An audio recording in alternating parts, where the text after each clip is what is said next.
Ət buzludur deyə görürsünüz, kalbasa kimi doğranır. Adətən istifadə eləyəndə həmişə restoranlarda körpə ətə götürürük də biz, yəni dana da olsun və yaxud quzu əti olsun, körpə ətindən istifadə eləyirik.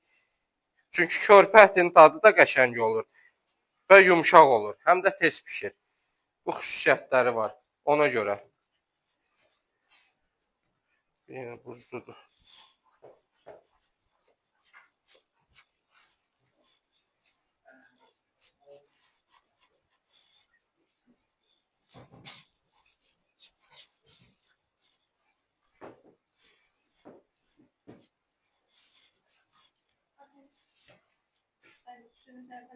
Ondan da atacağıq buğlamanın içinə biraz şirəli olsun, bildiniz necə? Əslində yəni sümüklü ətdən eləmək daha məsləhətlidir, həm dadına görə, həm belə deyək də, onun özünün də içində şirəsi olur da, yəni bu iliyi olur. O ilik qarışır, belə jelatin kimi olur da, yəni. Onun özü də dad qatır o. Yoxsa həlimli olur da belə. Hə.